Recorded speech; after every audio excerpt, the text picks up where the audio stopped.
This story is called theKanc2. The Indians called him the Fearless One. This is a true story. This happened to me several years ago. The theKanc2 is a road that cuts through the White Mountains National Forest. It's 34 miles long. 26.4 of it goes through the National Forest itself. And there's a sign at the beginning that says, no gas for 26.4 miles. There isn't anything on that damn road. A telephone, a supermarket, or a gas station. My story begins on the 93 side of the theKanc2. I had been partying most of the afternoon and early evening with a Chinese nymphomaniac I had met several years earlier in prep school. We started driving across the Kank. She was driving because I was inebriated. As we started to make our way across, we began to co-drive.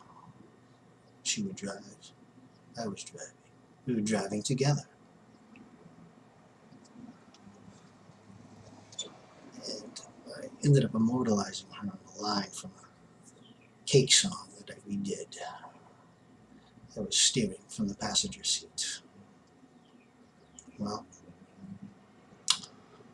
somewhere along the line I must have nodded off because her Chinese got very vocal and loud. And the next thing I remember was I was going out the door of the passenger side.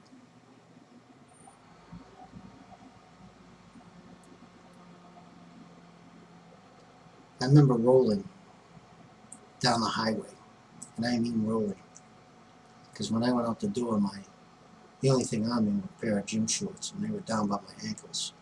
So I was a rolling missile downhill. And I ended up passing out on the side of the road. When I woke up, it was dark. There wasn't a car around anywhere. And I looked down and my gym shorts were gone. And I instantly started screaming. But I picked myself up and started to walk. From what I could see, my skin was all chewed up everywhere. I looked down and the only thing that was unharmed was my memory.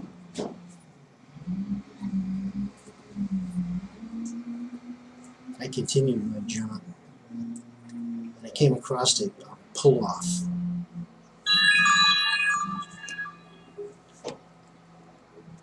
And when I was there, I went to a garbage can and found it was a clean garbage bag inside. I tore it open, wrapped it around my waist like a man diaper. I continued on the highway, not a car in sight. As I went along, I would hear things snapping in the woods, coming towards me, and I was scared shitless. I picked up several rocks in each hand. At one point, I heard up ahead something crashing towards me through the woods. And I was the fearful one. But it ended up to be a herd of deer. And they ran across the highway right in front of me. All night long I walked. I had no shoes.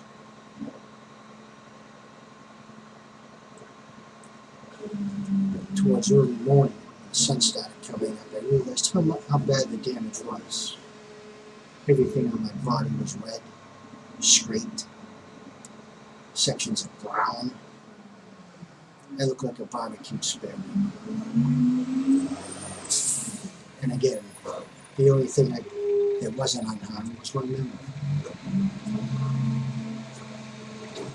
Well, I continued to walk, and an old beat-up Chevy pickup passed by me. I hadn't even been thumbed. The music was blaring, and they pulled over. Two guys get out, and screaming and laughing, fucking making fun of me. What the hell happened to you? And I couldn't even comment. I said, you wouldn't believe me if I told you. They gave me a ride in the truck. The Eagles' Desperado was playing, and they handed me several buds and said, they're for you. And I started drinking heavily. Back at the campsite, they dropped me off and continued on their way. I walked up towards the entrance and met up with a forest ranger who was checking registrations. The poor guy was so shaken he offered medical attention to me, and I refused. I told him you wouldn't believe me if I told you. He said he needed to take a picture, and he held up a camera.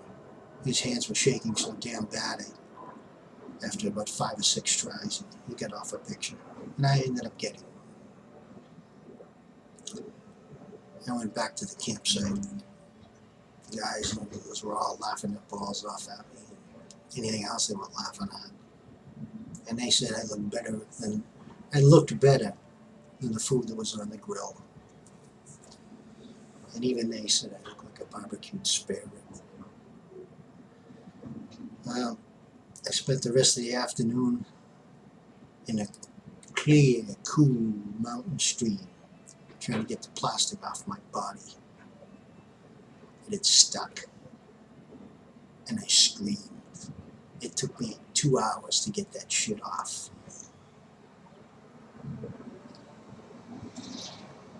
I guess the moral of the story is, when you go to the national campground sites, and they tell you, Smokey the Bear tells you, only you can prevent forest fires. Remember it. Know the warning signs.